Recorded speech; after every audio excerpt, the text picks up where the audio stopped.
Welcome back to another episode of the Sky Society podcast. Today, I am interviewing Jessica Mayoral. She works at Microsoft and does social media marketing. So welcome, Jessica. Thank you so much. Super excited to be here. And as we were speaking before, super excited to be the first Latina in your podcast. Yes, me too. Jessica's going to share some more info, but she was actually born and raised in Colombia, like all the way up until her 20s. And so I think that just makes your story even better. So Jessica, tell me a little bit about who you are and what you do. Of course. So I was born and raised in Colombia. I am actually from a small town that is called Cali. So salsa music is very well known from there. And I am mentioning this because I love music and I love salsa, and I think it defines a lot of who I am, right? I studied there in Colombia. I studied communications and journalism. So I'm a journalist and my heart is with journalism itself. I love copywriting. I love books. I love, video production, like all that stuff I really love. And then right now I'm more focused on social media, but, I started my career in everything that was journalism. Then I moved and always say that I love everything within communications. So, I've done a little bit of PR, a little bit of communications, a little bit of employee communications, executive communications. Right now, I am in social media, and I've been building my career in social media for the past, I would say, 6 years.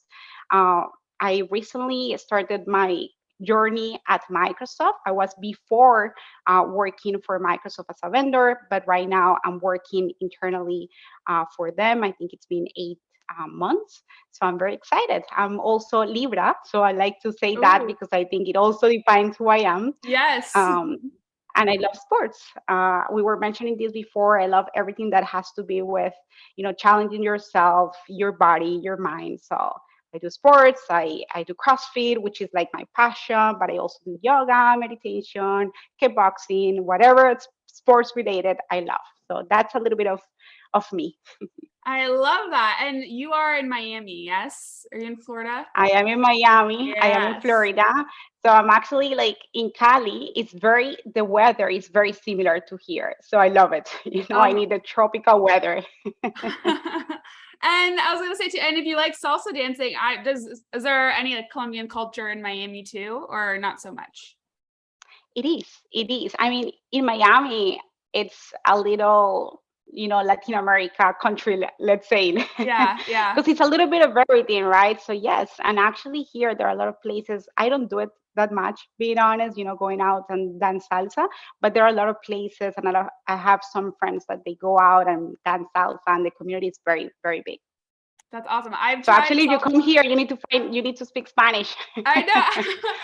I joked with Jessica that we could do the episode in Spanish, but there's no way my Spanish is nearly good enough. But I could order food, and I could. That's probably about it at this point. That's all you need.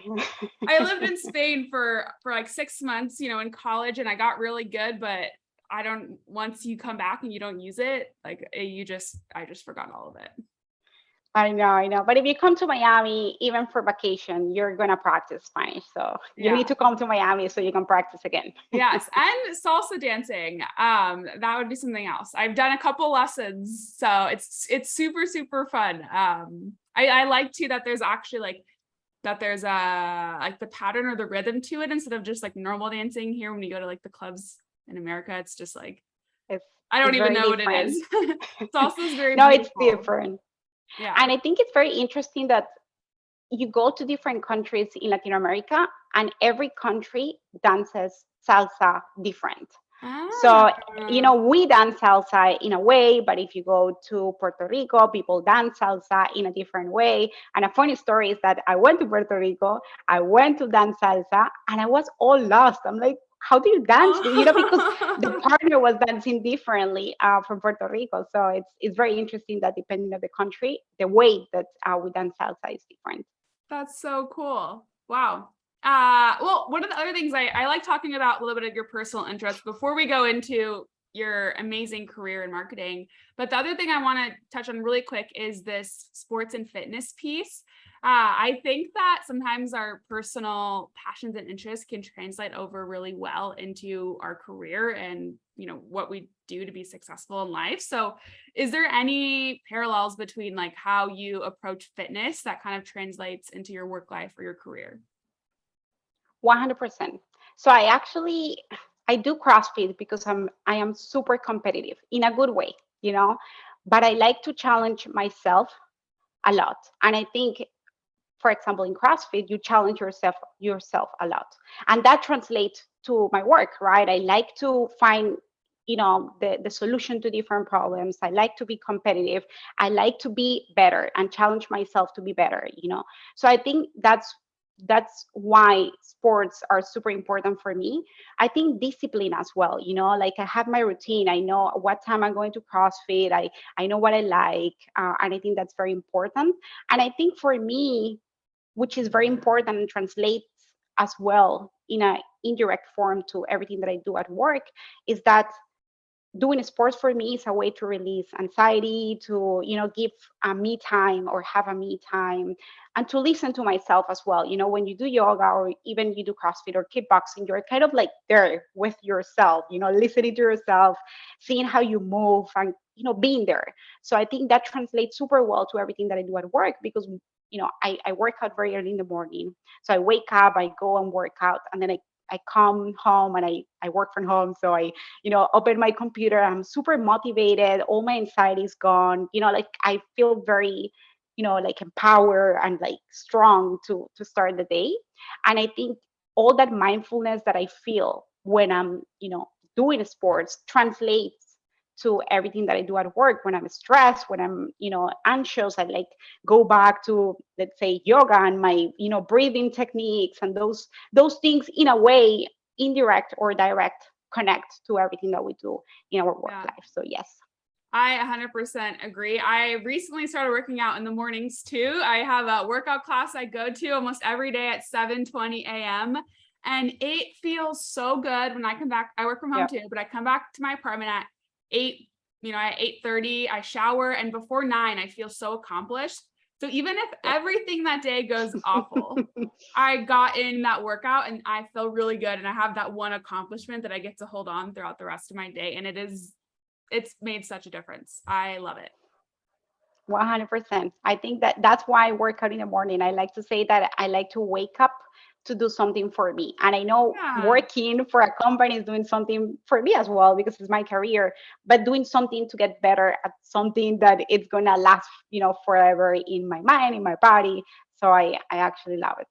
That's such a good way to look at it. I like that. The first thing you do is something like solely, like almost selfishly for yourself, um, Exactly. which is a good way to start your day. Okay, so now let's go into your career a little bit. So what's interesting about your career that you started in broadcast journalism, and this actually back in Colombia. So can you share a little bit about that journalism role in Colombia, and then yeah, I know you also had one in the States. So yeah, talk to us about how your career started that way.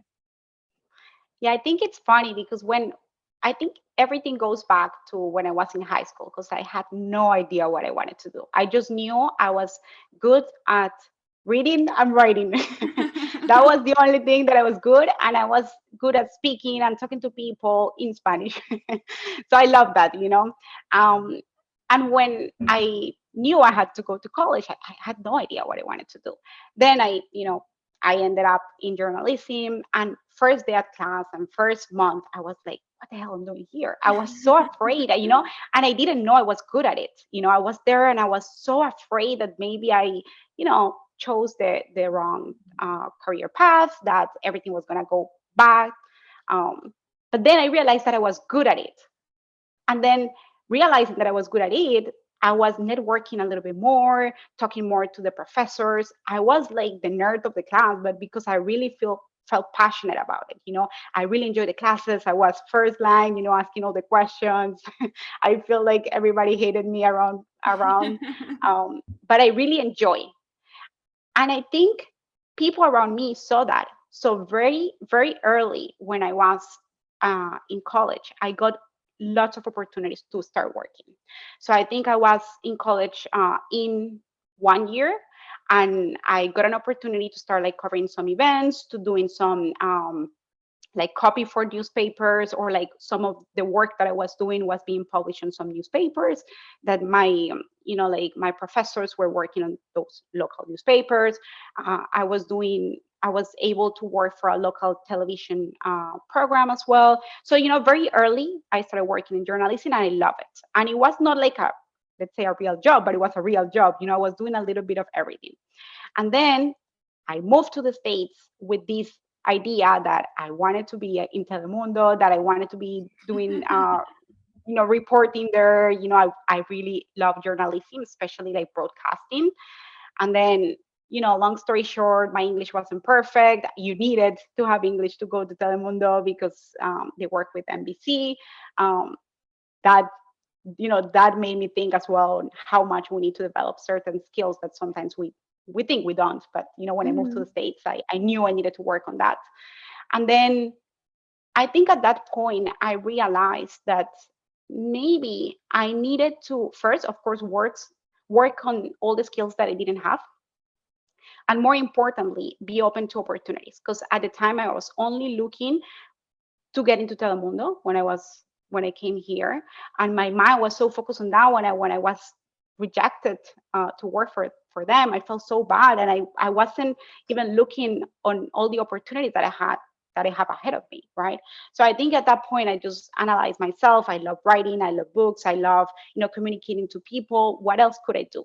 And I started looking for opportunities more into what are these job opportunities, what are the key things that you're going to be doing in these roles, not into I want to be a journalism and has to be job title journalism, but there are a lot of opportunities in which I could have a role and have the opportunity to write or to communicate to Yes. others, Yeah. or so there I was just I need to be open to opportunities. And I got my first job in an agency as an assistant account executive. Assistant account executive is usually like a terminology that they use in marketing or in agencies as early stage. And in that stage, you do a little bit of everything.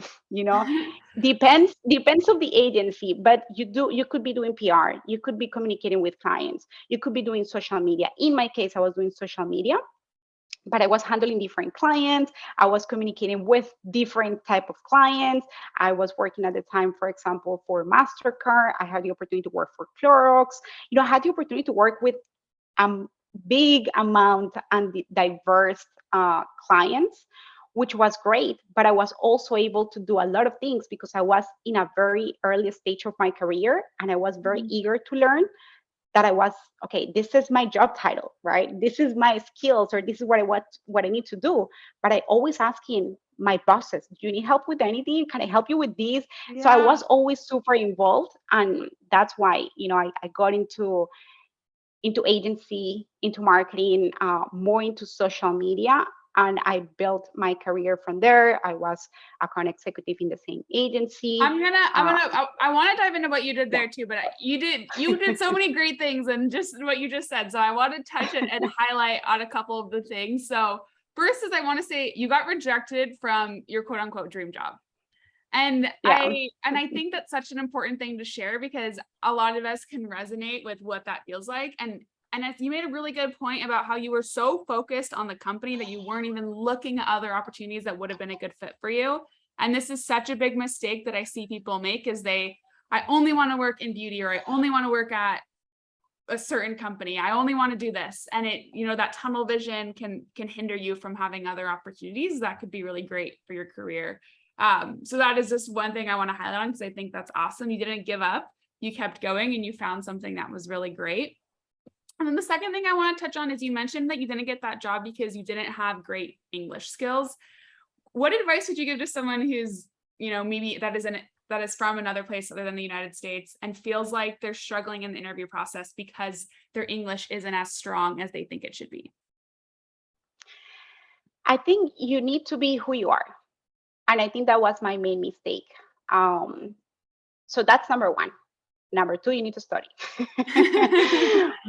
but number one, I think in some interviews, I was so into my mind with with with this thought that my English is not good, they're not gonna like me, what I'm gonna say, what if they ask me this and I don't know how to respond. So I think it goes connected, but I think you first you need to be yourself, but you also need to trust yourself. Like even if you are not great or at English or whatever, I think people see your personality. So I got rejected at Telemundo. I started doing a lot of other interviews. I was so nervous.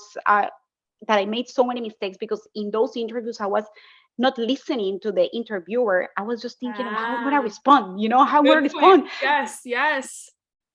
So I think that was key. And then the interview that I landed, the job that I landed that day, I was just, oh my God, I'm tired. Like I've done 20, 100 interviews. I know that my English needs to get better, but I need to get a job while I study. And I went to this interview with no hopes, nothing.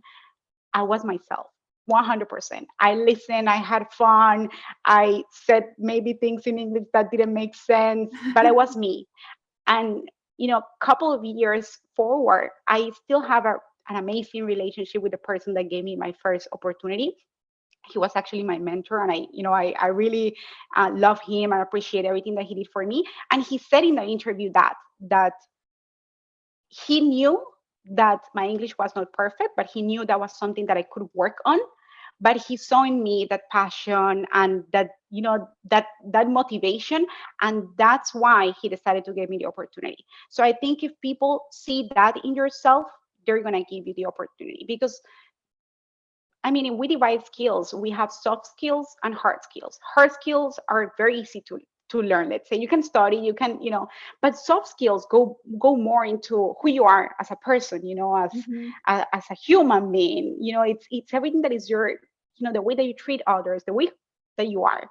So I think that's very important to show in an interview as well, instead of being like super, super. I need to be in this way or tell these things.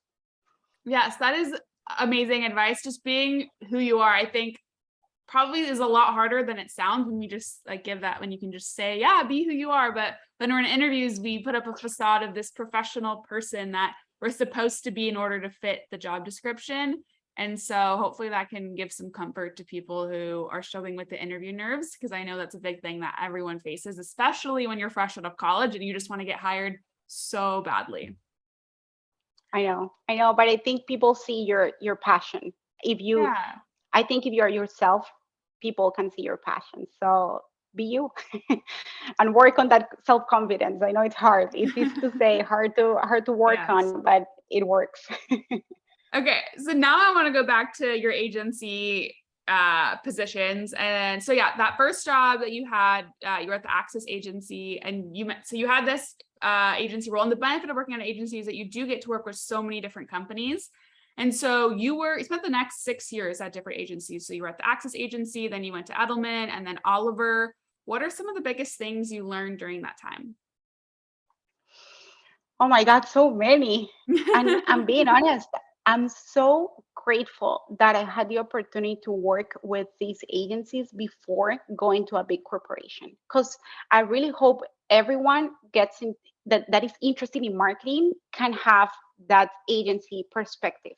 Because in the end, when you go in a corporation or like a big company, you're gonna work with agencies. And it's amazing if you have the other half of the piece, Yeah. and that experience. I think that's super important.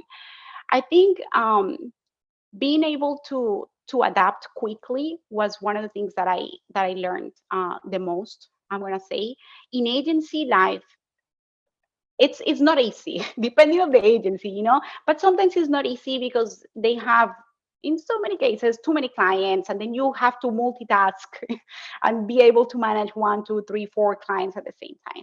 But I think that gives you that opportunity to adapt quickly to the changes, to the things that other wants to do. Sometimes you would get a request like 6 p.m. and you need to change a presentation.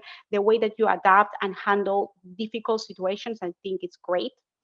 I think the other thing that's why I always recommend people to go into agency life first is that in agency life you have the opportunity to work with many different big corporations. in my case, for example, I work for MasterCard, I work for Clorox, I work for Aldi, I work for Netflix, I work for Microsoft as well. So I had this diverse set of clients that in the end gave me the understanding or the perspective of what I want to do next. What is the industry that I want to work for? What I am passionate about? And each of the clients, you would be assigned to different projects. Like sometimes it's going to be social media, sometimes it's going to be just handling the client, sometimes it's going to be just a campaign basis. And I think you need to get the best of those opportunities just to learn about the industry, understand, of course, do the job, but also understand if this is something that you like or you enjoy. So next you can actually see, okay, maybe agency life is just a season in my life, but where is the industry that I want to Yeah. be at? You get to do a little bit of everything and see what you like, which I think is a benefit. And then the downside is that, from what I've heard, you work crazy hours, and it's a lot of hard work. And one of the other things I want to ask you, because I know you had mentioned that you are a big fan of data and storytelling, and we've had a lot of guests talk about storytelling, but I want to go into that data piece there because I feel like it's a piece that marketers forget, because especially we marketers are creative and we feel like it stops there, but marketers need to be creative, but they also need to be able to interpret data and be analytical. It could be such a strong ability to have, especially for applicants. So can you share a little bit of maybe how you think as marketers we could better leverage the power of data, whether we're using it for social media or marketing campaigns? I think it's everything, because in the end, data is information, right?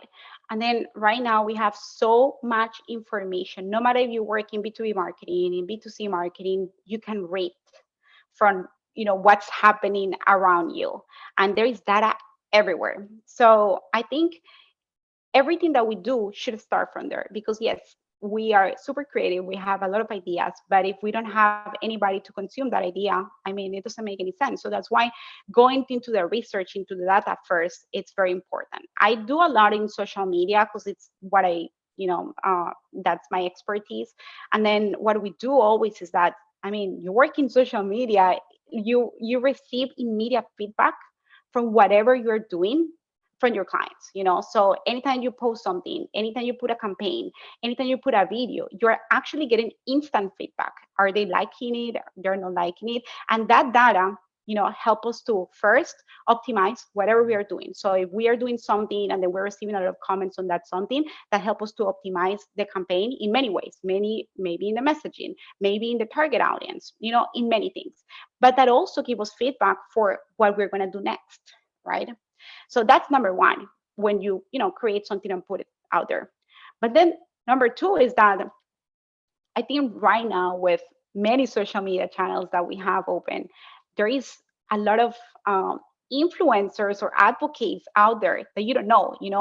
Maybe it's you, maybe it's me that I have only 1,000 followers. I'm not an influencer, but if I love a brand, I'm gonna post about that brand. And in the end, I'm an influencer. Even with my with my small group of friends that follow me. So I think that data also give us insights and help us to identify who is consuming the content that we're putting there, who is consuming our products, what are the needs, what others need to hear from us. So I think today, and I'm talking about social media, but in marketing itself, there is a lot of ways to standardize data. And I think data needs to be, or data and insights needs to be that thing that helps us to decide what you're going to do next, or what are you doing right now? Is it I'm doing okay or not? So I think it's very important, and I think some of the best campaigns that we have done, or like in past agencies, comes from an insight, from data that we have collected somewhere, even in research, or on a publication or social media and stuff. So I think it's super important. I think everything we do today should be based on data. Wow. I like hearing that perspective. I'm a big numbers girls too. And I think for you, taking it from that social media perspective, is there anything specific that and other than like likes, comments, and shares, or what type of engagement metric is maybe something that's more important to you in social media? I think it would depend, being honest. And we do a little bit of everything because it's not, we have different social media channels, but we also leverage employee advocacy and this stuff. So I think it depends of your objective. And I think everything comes from there. What is your objective? You want to generate awareness of something? Okay, so that would be reach, that would be reach and engagement. So you're generating awareness of something.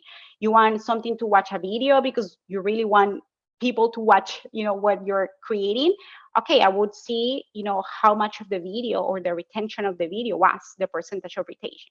Because a video view right now is 3 seconds. I don't, 3 seconds is nothing. I don't care about that one. Yeah. So I care about the retention of that video. Was it 70% of people that watch it until the end? Oh, that's good, because if it was a 2-minute video, I mean, nobody watches 2-minute videos anymore. I know, we're like 10 So I seconds think or less. yeah, and then I think that's the point. And if you want to generate leads, I mean, your objective should be leads. Or if you want people to read something, your objective should be clicks. So I think there is not a single way to measure. I think it would depend on your objective. If I'm talking about brand awareness, I love the share or the comments. I think that's a big one, because you can give a like to anybody, just like scrolling and giving a like, but commenting or sharing that content, I think that actually says something about it. Yeah, You that's stop. a public way that you're saying you like it, right? Because if you like it, no one tells. Exactly. But if you're sharing or you're commenting, that takes so much more effort. Exactly. But I would say it would depend on objectives. Yes. And I'm really happy that you highlighted that. And I think, I mean, you're talking about that for social media, but that would apply to anything in marketing of what is your objective with this campaign? And for social media is like, what is your objective with this post or this video or this story? And that will determine on what metrics that you track or you care about a lot more. 100%. And I think those objectives should be from the beginning, the KPIs and the objectives from the beginning. From If before, not, would you say from before you even make the post, create those objectives? 100%. Even before you start anything, like when you're doing the strategy and working on what's going to be, you need to define what is the objective, because again, based on the objective, you create the content. Based on the objective and the content, you create the KPIs. So yes, 100%. Even before, not before posting, before creating the content.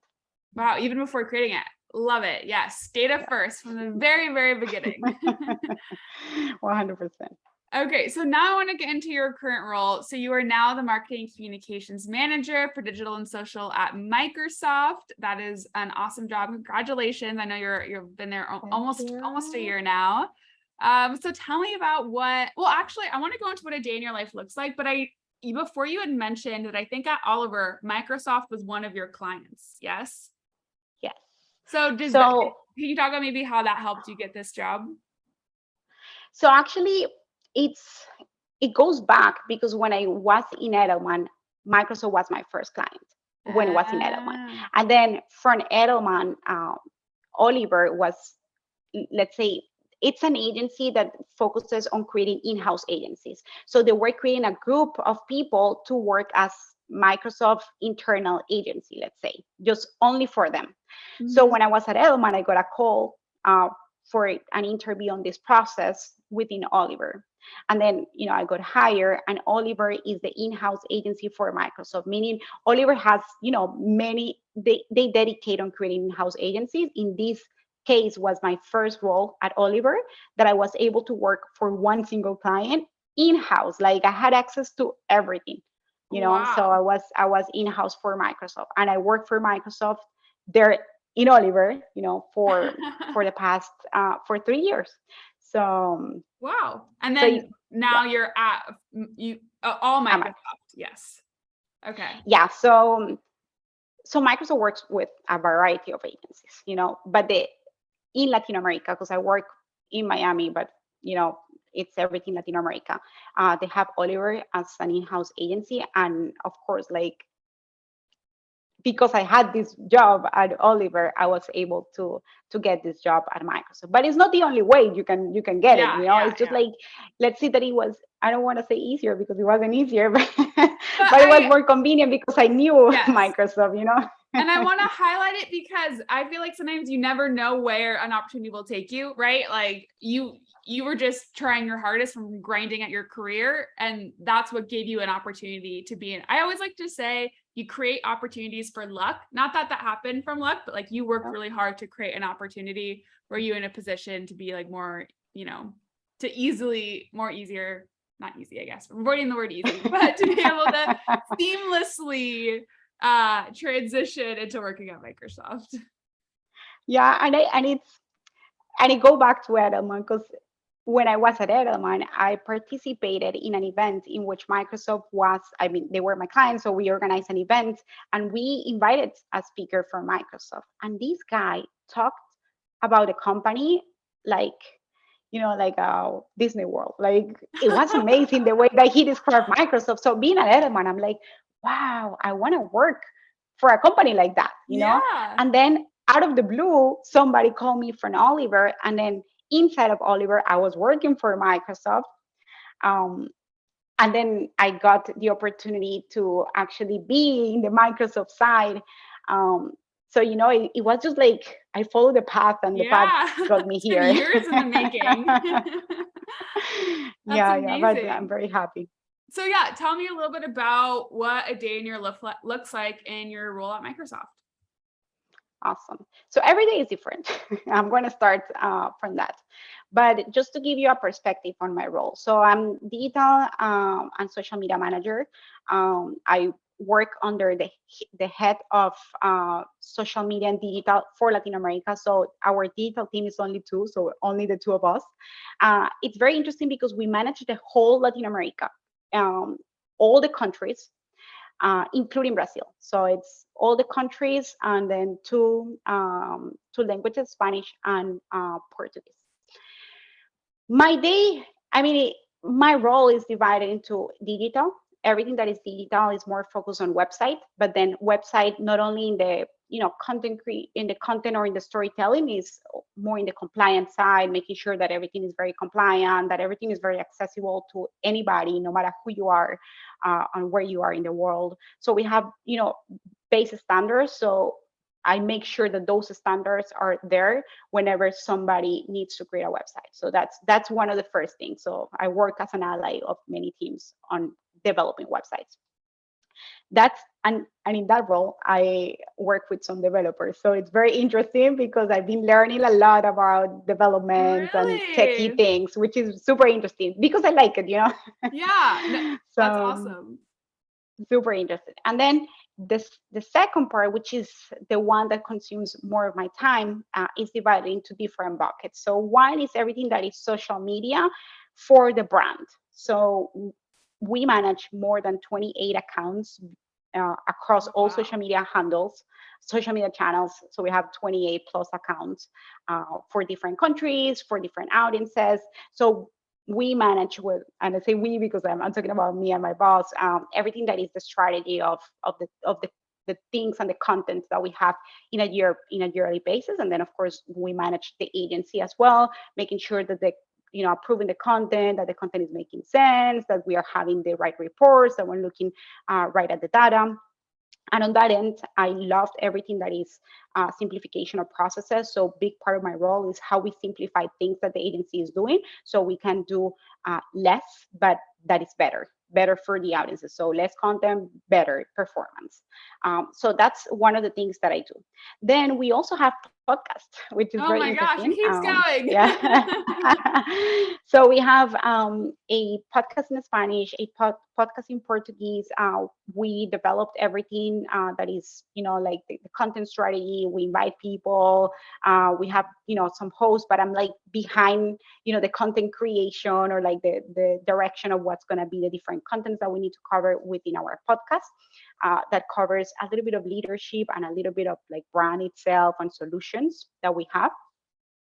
So that I love because I'm like writing. I mean, I don't have to write, but I love like writing, editing, reviewing Yeah. the content, making sure that everything makes sense. So that's a big part. And then the let's say that the two other things that I do is that every time that somebody has a campaign, and I think it's gonna be a little bit of, I'm gonna try to not make it complicated, but in Microsoft, the structure is we have the social media team, But then we have marketing managers for each of the big solution areas that Microsoft has. So something for consumers, something more for the modern workplace, something more for the techie part. It's very divided. And then we have like marketing person dedicated to that solution. So anytime they need or they want to run something on social media as part of their marketing campaigns, they would come to us, either like website or social media, would come to us, align with us. Does it make sense? What is the strategy? What we do? And then we define, is it, influencer marketing that we're going to do? Are we going to do, X or X things?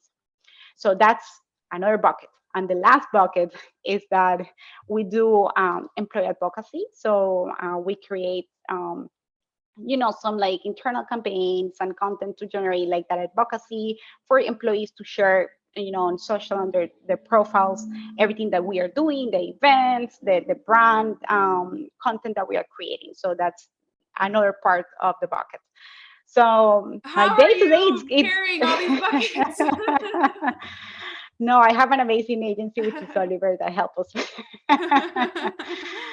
So yeah, and it's funny because I used to work for Oliver on that role, like being the main um, the main like client person from Oliver's side, and then now I'm the other side being the client. So you switched. But I'm still working with the same team, and they're amazing and they help us a lot. But yeah, I think I divide my day, depending. Someday I'm podcast, 30 minutes later I'm in a meeting about a campaign, 30 minutes later I'm like partnering with PR because we're gonna do whatever, event or whatever thing it comes. So very diverse.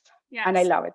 That sounds very fun. I want to just clarify. So you've been in your career for a while now. So when you say manage, can you maybe clarify what that means? Are you just the one that's approving different things, you creating the concepts, and then someone else is creating it? Or what does manage mean for you in your role?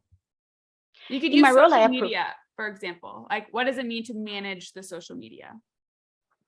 So manage from the start to end the campaign. So like we own, like for example, in my case, like I am the one approving everything that is Spanish content, making sure that the reports make sense, meeting with the agency, they report to us, this is the results of the campaign, aligning those objectives to the campaign.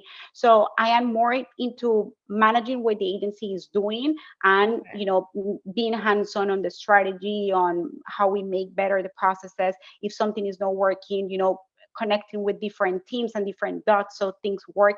But yeah, it's managing the agency, but managing also like everything that is going out. But it's not only a single post, it's many things that are behind, it's the strategy behind the content itself that we are creating.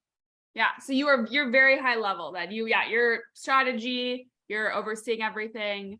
I always like to ask, just because manager means something totally different for every company and every role.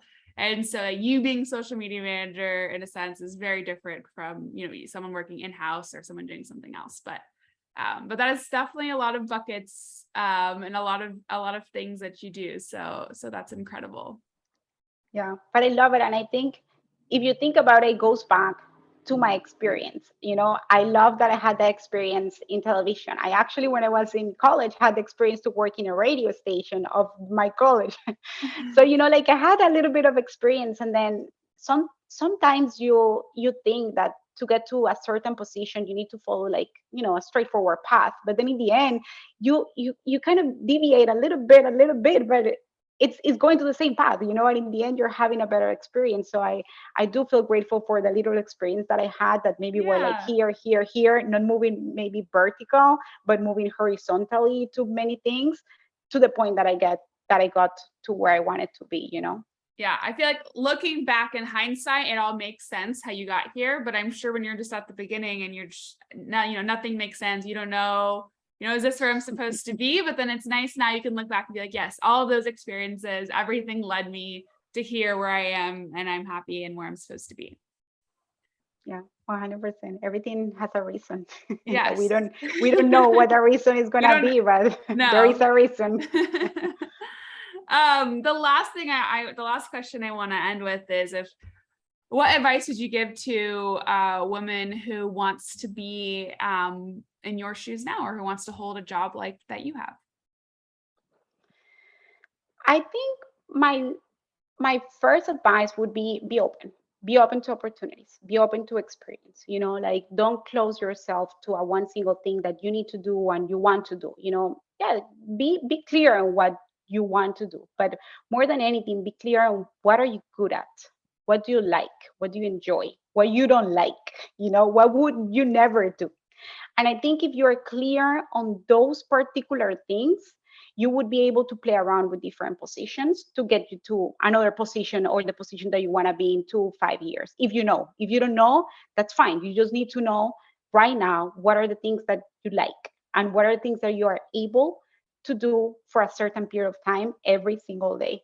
There is a phrase that I read last time that says like in life you need to decide what are the problems that you want to hold.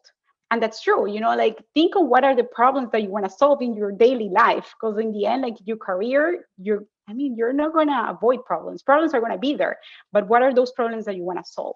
So I think be open would be the first one. And I think one thing that I'm going to say as well is just listen, listen to what's going on around you. I think right now we don't listen, and I mean I am one of those as well. It's hard to listen, and I think when you start to listen even to other people, you start connecting dots, and like maybe finding things that you didn't know. Maybe you go to a meeting and instead of, or to a networking or to whatever it is, and instead of being on your phone, just go there and interact to people, listen to what they have to say, and then maybe you never know, but you something is going to make sense. So I think you have to be able to listen as well. So that's what I'm going to say.